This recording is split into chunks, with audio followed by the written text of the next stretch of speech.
민수기 교회감 및 성막 세미나 2017년 5월 13일 화요일 이렇게 준비된 말씀을 가지고 좀 나누기를 원하는데요.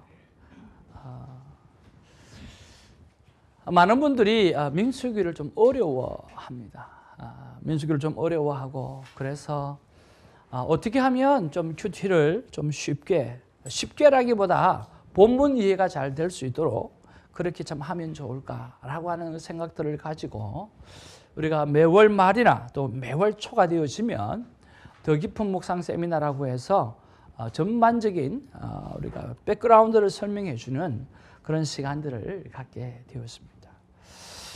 오늘 그 가운데 우리 민수기를 보면서 성막을 중심으로 해서 민수기를 이해하는 것들이 참 중요하겠다 싶어서 여러분에게 오늘 성막을 중심으로 오늘 민수기 전체를 한번 훑어보는 그런 시간이 되어지기를 원합니다.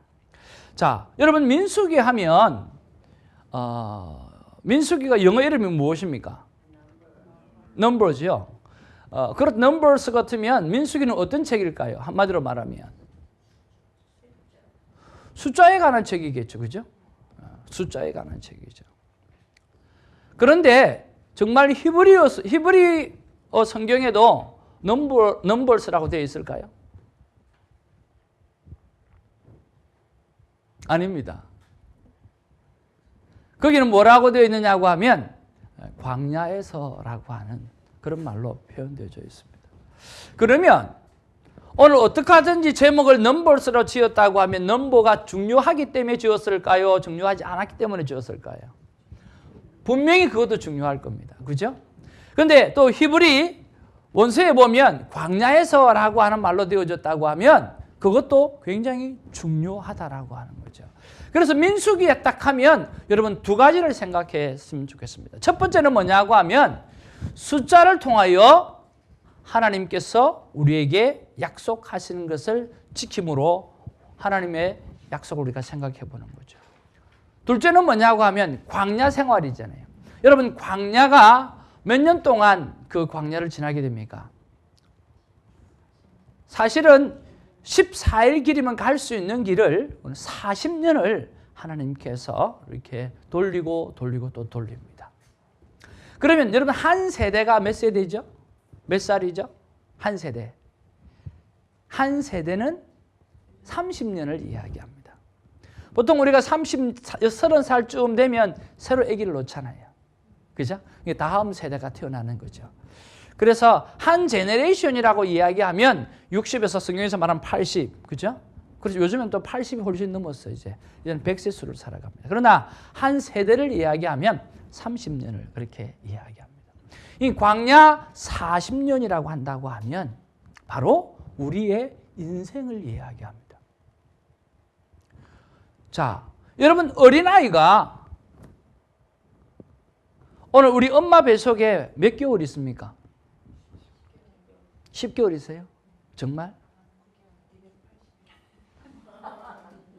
정말 10개월 있어요? 제가 알기로 만 9개월, 딱 만 9개월 정도 있는 줄로 알고 있는데.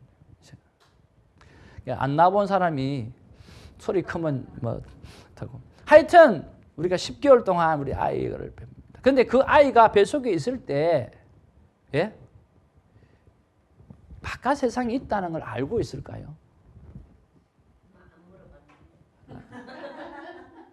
바깥 세상이 있는 줄 모르죠. 그런데 그 엄마 뱃속에 있는 목적이 뭐예요? 바깥 세상으로 나오는 게 목적이에요. 우리는 이 인생을 살아가면서 광야 인생을 살아가면서 왜 광야 인생이라고 한다고 하면 우리의 지금 고을은 천국이에요. 천국을 가기 위해서 지나가는 광야 생활이라고 하는 이야기죠. 그래서 오늘 이 민수기 속에 출애굽기 속에 40년의 그 광야 생활은 오늘 우리가 어떻게 살아가야 되는지를 하나님은 정확하게 이야기하고 있다라고 하는 거죠.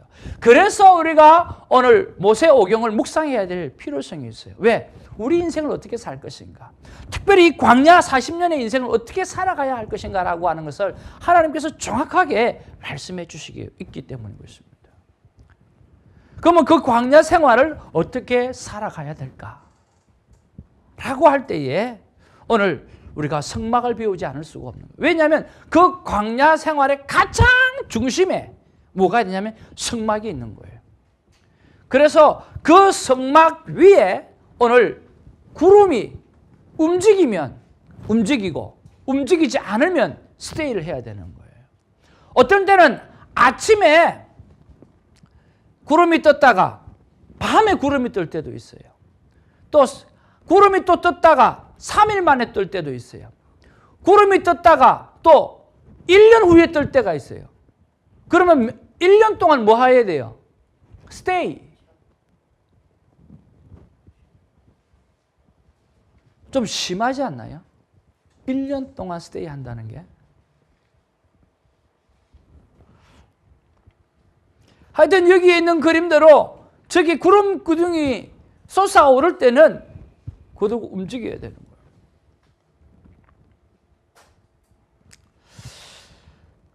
첫 번째 우리가 조금 알아봐야 될 사실이 뭐냐고 하면 바로 넘버에 관한 이야기예요. 자,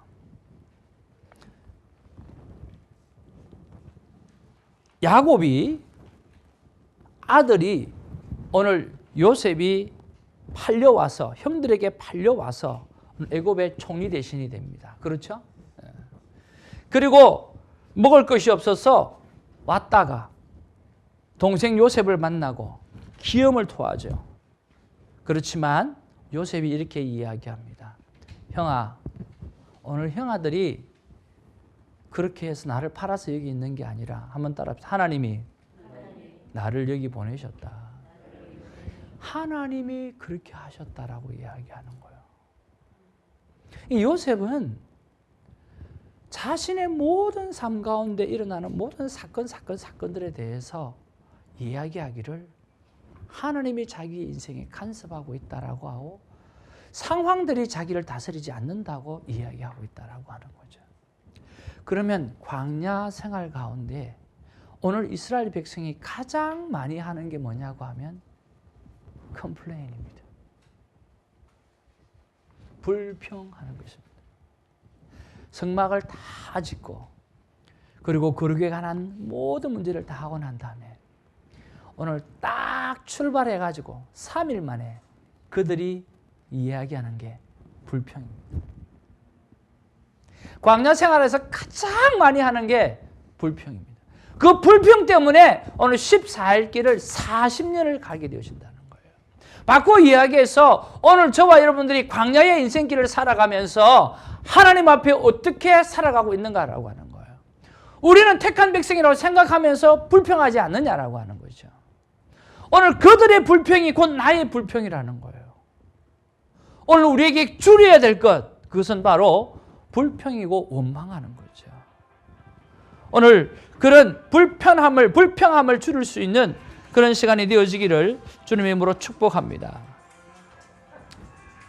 지금 아주 중요하다라고 하는 메시지죠. 자, 그들이 넘어왔을 때 여러분 몇 명이 넘어옵니까? 야곱의 식구들이 몇 명이 넘어오죠? 약 70명, 정확하게 말하면 69명이 넘어옵니다.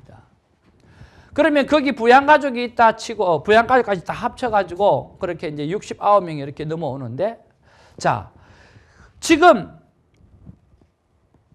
세월이 흘러서 출애굽을 할 그 시기에 사람의 숫자가 몇 명이 됩니까? 몇 명이 되죠? 60만 3,550명이 되었습니다. 그것이 우리 1장 2장에 나오죠. 몇 명요? 60만 3,550명. 그러면 60만 3,550명 곱하기 부양가족 4명 이렇게 계산하면 몇 명쯤 될까요? 241만 4,200명이 됩니다. 그러면 부양가족 한 3명쯤 되면 한 200만쯤 될 거고 부양가족을 4명 정도 치면 240만, 250만이 된다는 거예요. 그러면 240~50만이면 숫자가 어느 정도 될까요? 감이 오세요? 네. 대구 시민쯤 됐는 대구 시민. 그러면 광야에 아무것도 없는 광야에 오늘 200에서 250만을 사람을 오늘 데리고 40년 동안 데리고 갔다. 데리고 살았다. 이거는 사실은 말이 안 되는 이야기예요.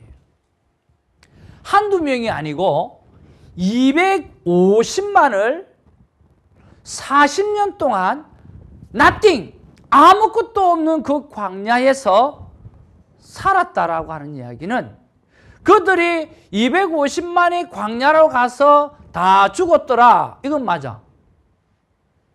그런데 40년이 지났음에도 불구하고 남은 사람이 60만이 넘게 남아 있습니다.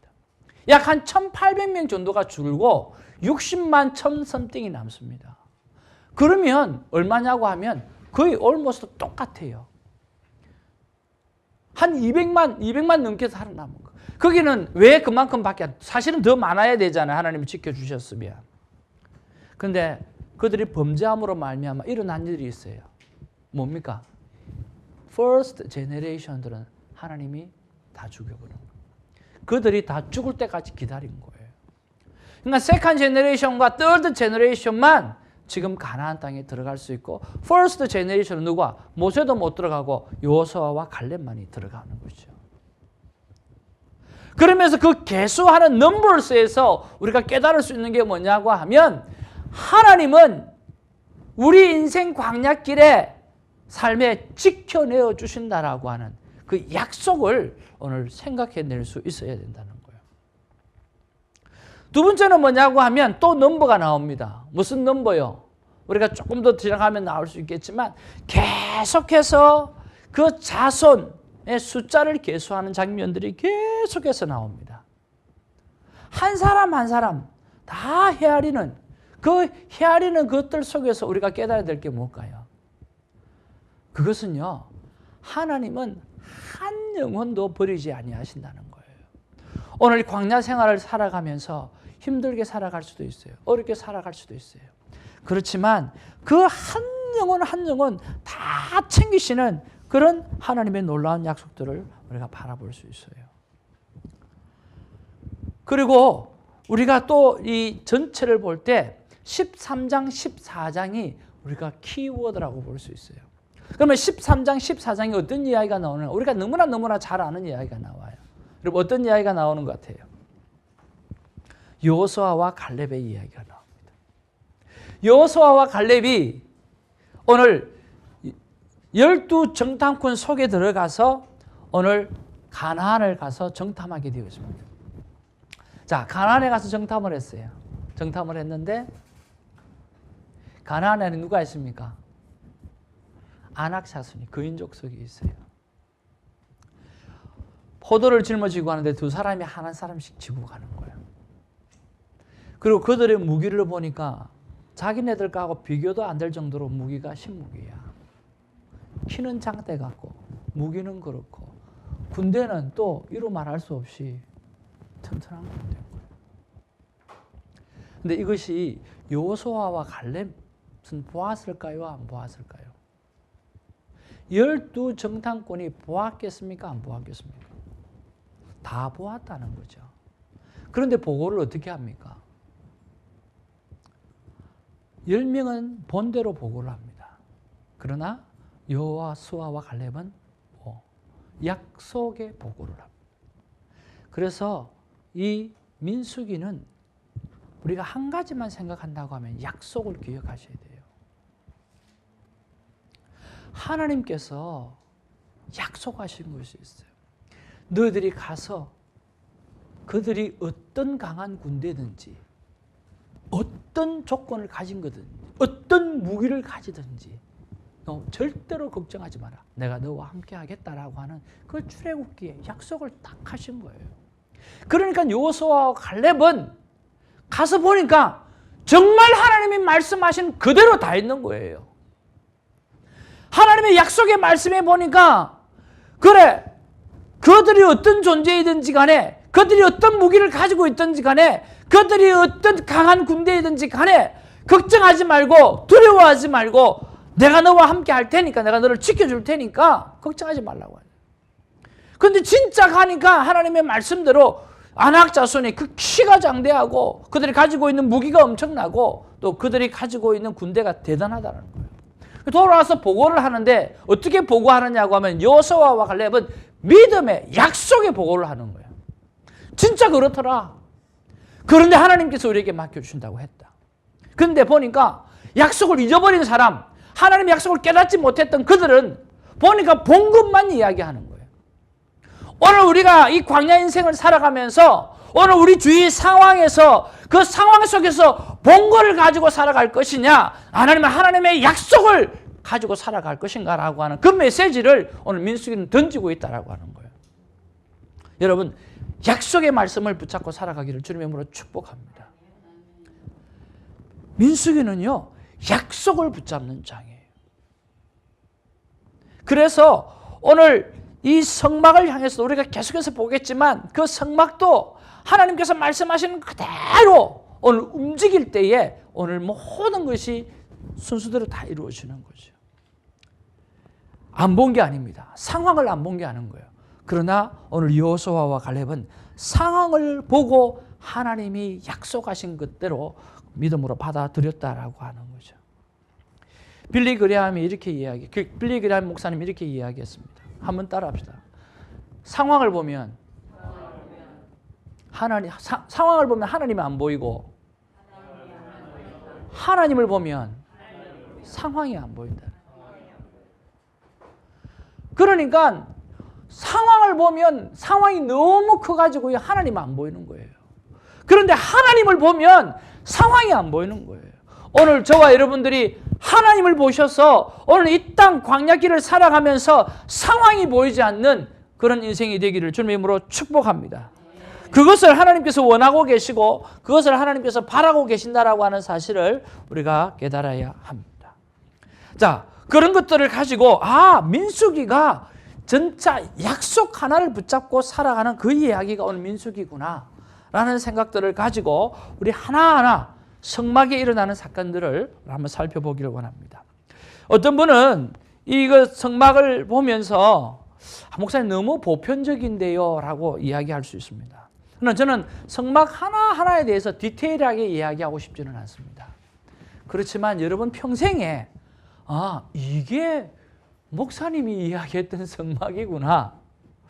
그걸 이 그림을 통해서 보면서 목사님이 말씀하실 때 우리가 콰이어 타임을 할 때 이해가 될 수 있는 수준, 그 수준으로 여러분에게 터치를 하려고 합니다. 그리고 중요한 부분들은 여러분에게 좀 말씀을 좀 나누어 드리도록 하겠습니다. 자, 이게 성막 전체 그림입니다. 자, 성막의 둘레에 무엇이 쳐져 있습니까? 전부 다 천으로 되어 있는데 하얀색으로 되어 있습니다. 맞습니까? 저는 하얀 세마포로 다 되어져 있습니다. 저거는 깨끗함을 이야기합니다. 그리고 저게 높이 있어서 바깥에서 안을 볼 수 없도록 그렇게 만들어 놓았습니다. 자, 그 다음에 여러분 보시면 저 사각 전체 둘레에 있어가지고 들어가는 문이 몇 개가 보입니까? 몇 개가 보입니까? 하나가 보이죠.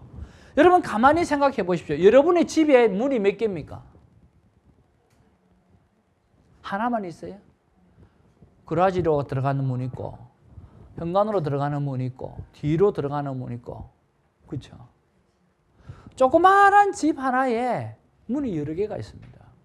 그런데 저 큰 여러 개 만들어 놓아도 충분히 될 만한데 하나밖에 없습니다. 바로 동쪽에 있는 저 동문입니다. 무엇을 이야기합니까? 바로 예수 그리스도를 이야기합니다.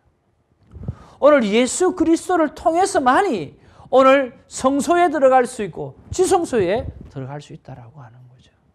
그래서 오늘 우리가 이 성막 전체가 이야기하는 메시지는 딱 하나입니다. 예수 그리스도. 그래서 예수 그리스도를 통해서 오늘 들어가고 바깥들로 들어가고 그리고 만나는 것이 오늘 번제단을 만나게 되어지고 이렇게 순서대로 만나게 되어지는데 설명을 한번 좀 해드리도록 하겠습니다. 자, 저렇게 해서 들어가기 전에 우리가 성막의 규모를 이야기하면 한 규빗이 여기서 여기까지가 한 규빗입니다. 손을 한번 내보십시오. 여기서 여기까지가 한 규빗이에요. 이게 한 50cm쯤 됩니다. 50cm. 오케이? 그리고 오늘 저기 보았던 것처럼 저 기둥을 세워놓고 그리고 천막을 이렇게 세마포천으로 쫙 해놓은 게 그게 2.5m입니다. 2.5m 같으면 제가 1m 73이니까 2.5 같으면 그보다 훨씬 크겠죠. 그죠? 그러면 바깥에서 안이 보이겠습니까? 안 보이겠습니까? 안 보이는 거예요. 안 보이도록 만들어 놓은 거예요. 그죠? 그리고 저쪽 가로 길이가 50, 그리고 이 세로 길이가 25, 그리고 동문이 9m에서 한 10m쯤 됩니다. 그렇게, 그러면 이제 여러분, 중고등학교 때 100m 달리기 한 거 기억나시죠? 그 100m의 반, 50m. 그리고 이쪽이 25m. 높이가 2.5. 그래서 그 성막이 엄청 크다. 아니면 적당하다. 성막이 엄청 크거나 그렇지는 않습니다. 50m 정도 같으면 생각 좀 되시죠? 그죠? 그래서 동문을 들어가면 이게 바깥뜰이 있고 그 다음에 들어가서 번제단을 지나고 물두멍을 지나고 난 다음에 처음에 있는 그 휘장, 첫 번째 성소 휘장을 들어가게 되면 성소가 있습니다. 그리고 성소가 있고 성소를 지나가면 오늘 지성소가 나옵니다. 그래서 여러분들이 이해를 할 때 이렇게 이해를 하시면 좋습니다. 전체를 이야기할 때 성막이라고 이야기합니다. 한번 따라서 성막. 그리고 회막이라고 이야기하기도 합니다. 성막이라고 말을 할 때는 하나님의 임재를 강조할 때 따라하죠. 하나님의 임재. 하나님의 임재를 강조할 때는 성막이라는 표현을 씁니다. 그러나 하나님을 만나는 장소라는 의미를 가지고 이야기할 때는 회막이라고 이야기합니다. 그러면 성막이나 회막이나 같은 의미죠. 그죠? 장소적인 의미에서는. 그죠? 그래서 성막하면 전체를 말하는구나.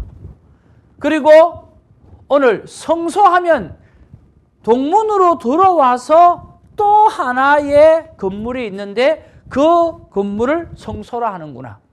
그리고 그 성소를 들어가서 또 마지막에 법궤가 있는 곳이 있는데 그곳을 지성소라 하는구나.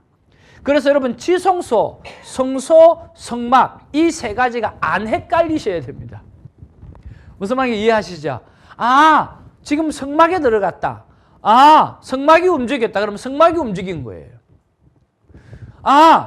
모세가 성소를 들어갔다. 성소는 어디예요?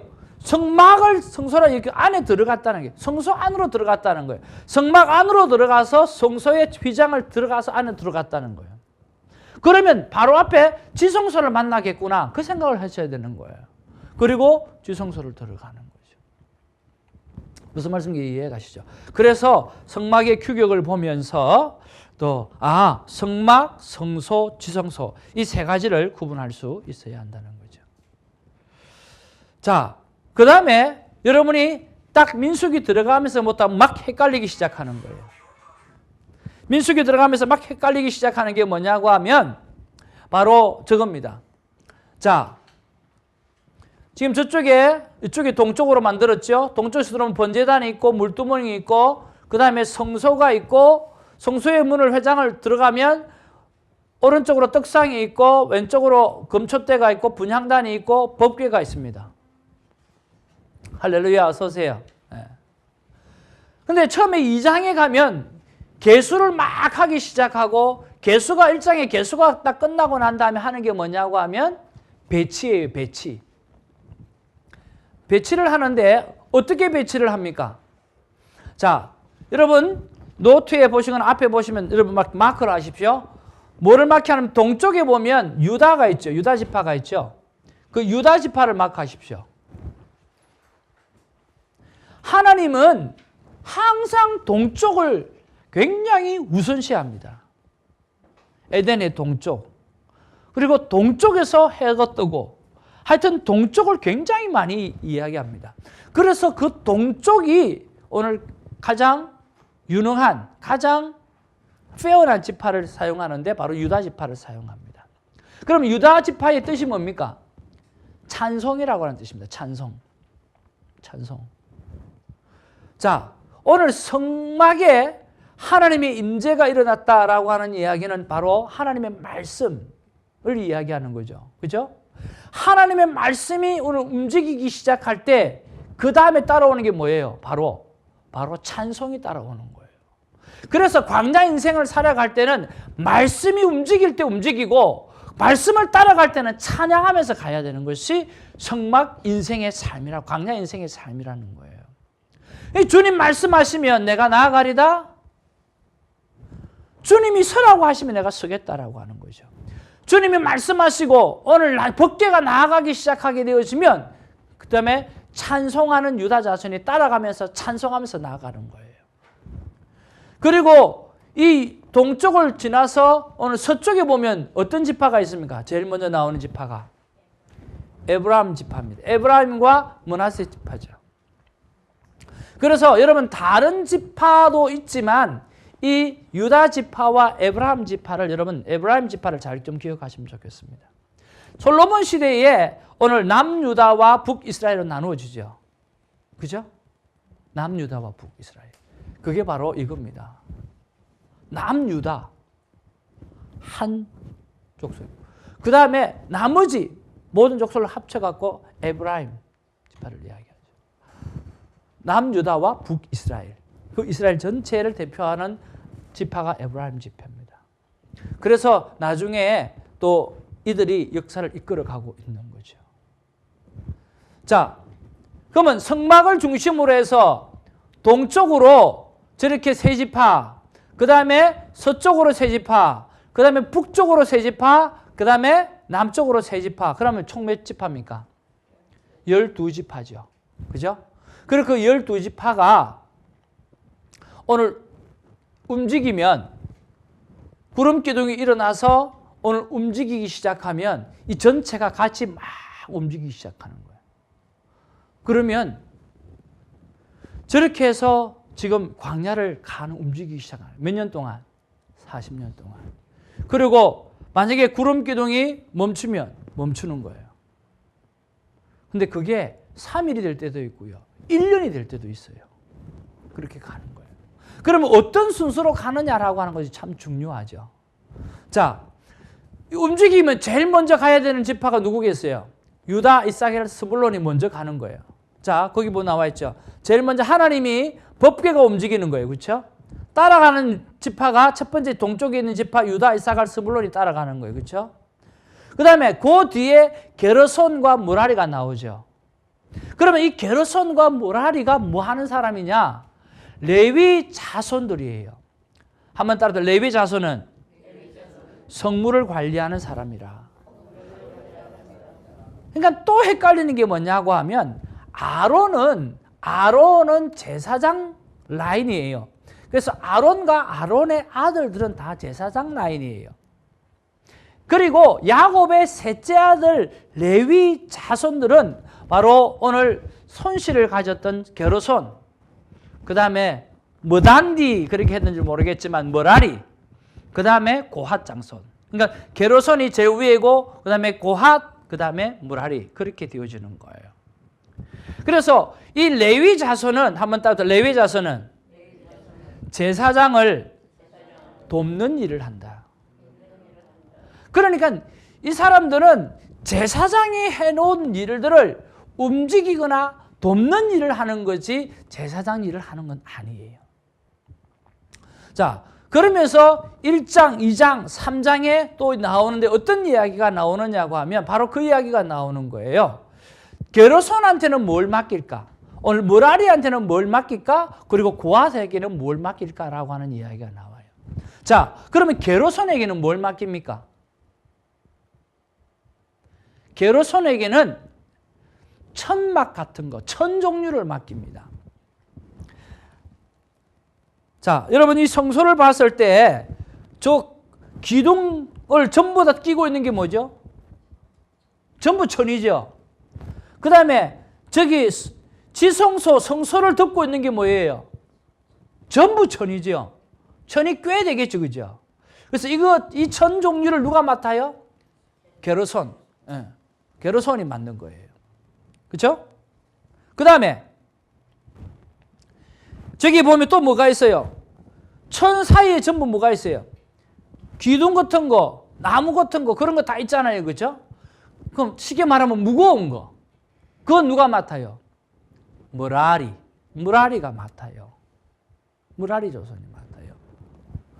그리고 지성소 안에나 성소 안에 여러 가지 제사를 드리기 위해서 물건들이 있을 거 아니에요. 그렇죠? 그런 거룩한 성물은 누가 맡아요? 고핫, 아주 핫한 그 고핫 자손이 맡아요. 그런데 여러분 한번 보셔요.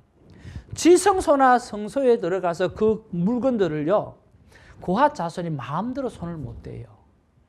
누가? 아론과 제사장 족속들만 들어가는 거예요. 그래서 천을 펴놓고요. 그것도 무엇은 어떤 청색천, 그 다음에 홍색천 따로 다 있어요. 그 천에다가 무엇을 싸는 거예요. 싸르고 다 묶고, 딱 묶고 나서 뭐 하는 것만? 메고 가는 일만 고핫 자손이 하는 거예요. 그러면서 하나님이 얼마나 자세하게 이야기하느냐고 하면 아론의 자손들에게 이야기하는 거예요. 야야, 이 아이들이 고핫 자손들이 이 성물을 쥐고 가면서 몸에 대어서 죽지 않도록 주의를 줘라는 거예요. 하나님이 그렇게 자세하게 말씀하셔요.